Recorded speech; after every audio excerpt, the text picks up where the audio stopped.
سلام، من فریارم از اولین پادکستی که ضبط میکنم، چون بیشتر از هر چیز دیگه این روزها جای خالی صدایی رو کنار خودم، کنار دوستام و عزیزام حس کردم که باید باشه تا هر چقدر هم شده کم آرامش بخش قلب‌هاشون باشه.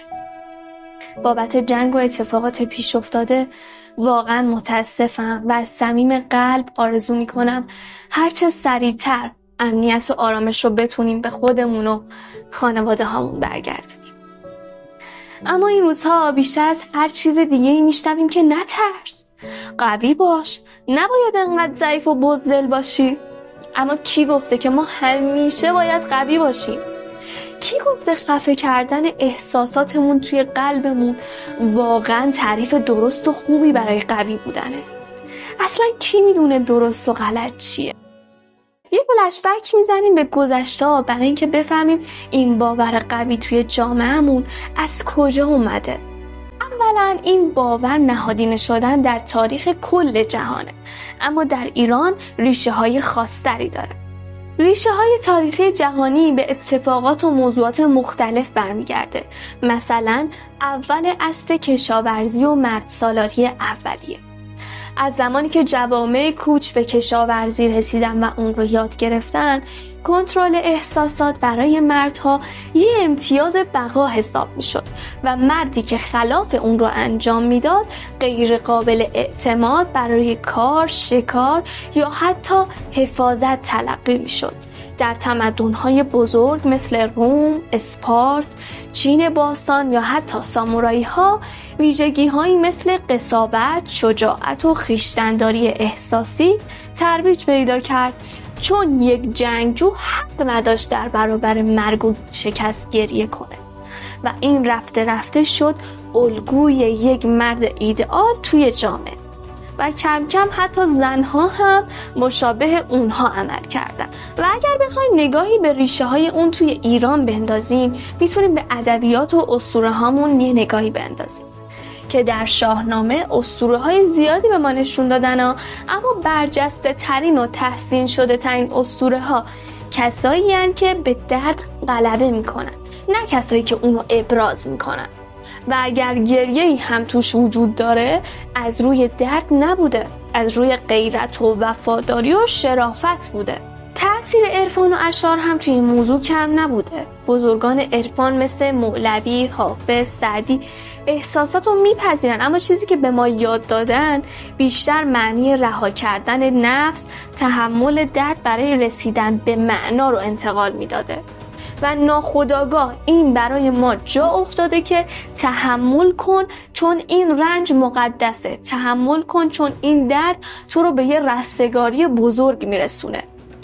و اگر نگاهی به تاریخ معاصر کشورمونم بندازیم، طی 100 سال اخیر مشروطه، قحطی، جنگ جهانی، کودتا، انقلاب اسلامی و جنگی که روبرو بودیم باهاش و الان هم هستیم داخلش، توی این شرایط ناخودآگاه جامعه اومد افرادی که مقاومن، ایستادگی کردن، تحمل کردن رو الگو کرد، تقدیسشون کرد و طبیعتاً آدم ها هم ترغیب میشن که از این اشخاص تقلید کنن و اونچه که میبینن رو چشم بسته بدون فکر کردن و ناخودآگاه قبول میکنن که این درسته که من همیشه باید قوی باشم و خودم رو قوی نشون بدم، حتی به غلط، چون این آدم های خفن این کار رو انجام دادن، پس منم اگر میخوام خفن و بزرگ باشم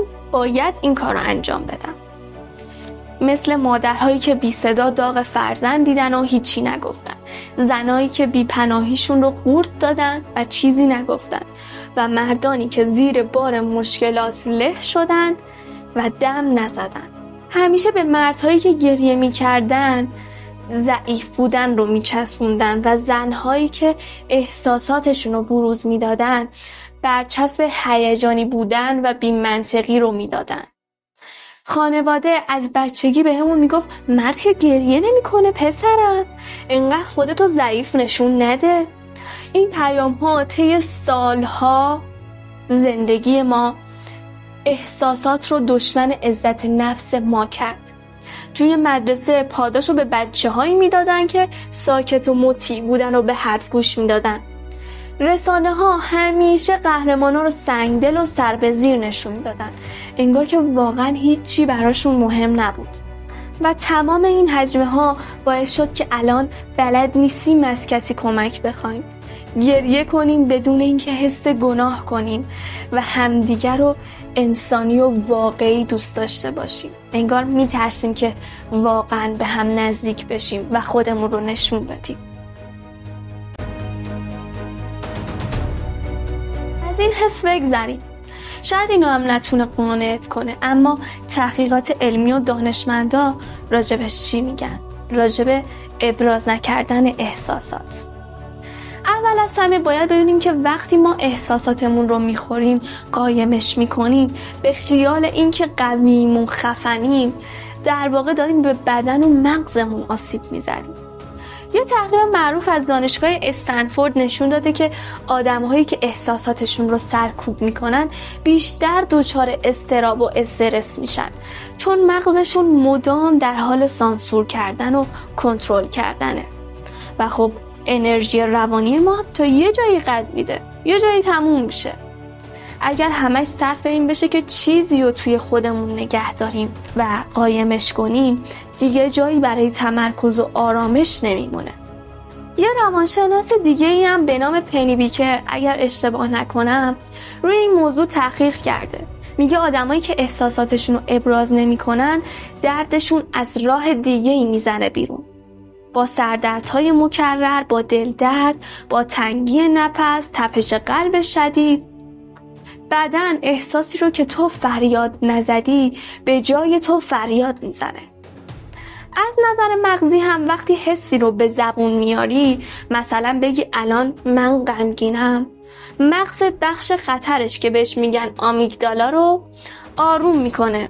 یه جورایی مغز میفهمه تو آگاهی به احساساتت داری و دیگه خطر جدی نیست. در نتیجه بدنت هم ریلکس تر میشه. جالب‌تر این که وقتی احساساتتو نشون نمیدی، حتی توی روابطت هم تأثیر داره.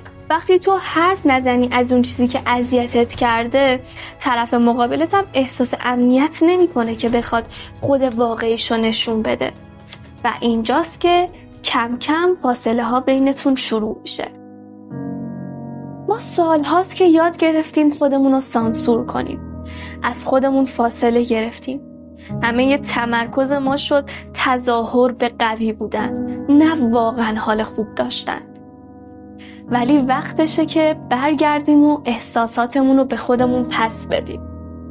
به خودمون اجازه بدیم ناراحت باشیم، گریه کنیم، عصبانی باشیم، هیجان زده شیم، دلتنگ شیم، بدون قضاوت و شرم.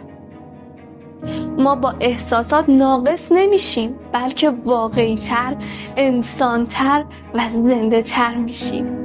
از امروز اگه دلت گرفت گریه کن. اگر شاد شدی با صدای بلند بخند. اگر ترسیدی بگو میترسم. اگر عاشق شدی بهش بگو دوست دارم و عاشقی کن با خیال راحت.